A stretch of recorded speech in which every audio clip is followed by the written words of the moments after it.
જે આજે અલગ અલગ રાજકીય પક્ષોના આગેવાનો સાથે ચીફીસી મળી રહી છે, આપણે શું મુદ્દાઓ જોઈ રહ્યા છીએ?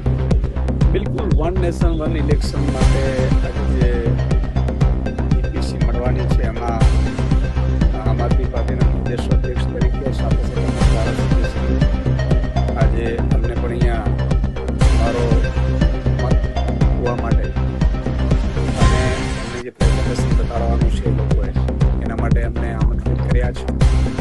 અમે આજે પહોંચ્યા છીએ અને સ્વાભાવિક છે કે one nation one election Bharat જેવા દેશમાં એક સાથે તમે જો એક રાજ્યનું ચૂંટણી હોય તો આપણે 5-5, 6-6 તબક્કે ચૂંટણીઓ યોજાય છે.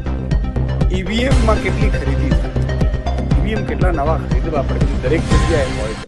એ તો એટલે ઇન્ફ્રાસ્ટ્રક્ચર વાઇઝ પોસિબલ નથી. આપણી પાસે એટલી પોલીસ ફોર્સ કે જે વ્યવસ્થા બંદોબસ્ત થઈ શકે એનું પણ પૂરતું નથી. સાથે સાથે માની લો કે અત્યારે કેવું થઈ રહ્યું છે, સરકારો પાડી દેવામાં આવે છે. સરકારો પડી જાય તો એ ભંગ થાય આખી વિધાનસભાઓ, તો લોકતંત્ર માટે લોકશાહી માટે શું ઇમ્પોર્ટન્ટ?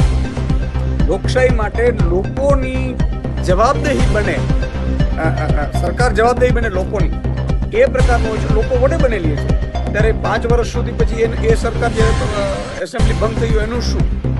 એટલે આ બધા પ્રશ્નો છે. સાથે સાથે જે પ્રાદેશિક પક્ષો છે, જે લોકશાહીમાં બધાને ચૂંટણીઓ લડવાનો, ઊભા રહેવાનો અને પોતાનો પક્ષ રજૂ કરવાનો અધિકાર હોય છે, હક હોય છે. ત્યારે પ્રાદેશિક પક્ષો એક સાથે ચૂંટણી લડાતી હોય તો પ્રાદેશિક પક્ષો માટે તો 8, 10, 15 જ નેતાઓ હોય છે, એ ક્યાં જઈ શકશે?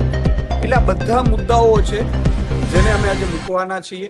સાથે સાથે એમનું પ્રેઝન્ટેશન પણ જાણીશું અને મને પૂરો વિશ્વાસ છે કે વન નેશન વન ઇલેક્શન આ લોકો ભલે અત્યારે કરતા હોય પરંતુ ભારત જેવા દેશ માટે ઇન્ફ્રાસ્ટ્રક્ચરથી માંડી, ફોર્સથી માંડી, વ્યવસ્થાથી માંડીને લોકોના વિશ્વાસ આ બધામાં બહુ જ ડિફરન્ટ રહેવાનું છે. એટલે અમે પણ એનો જે અમારા વિરોધના મુદ્દા છે એ મૂકવાના છે.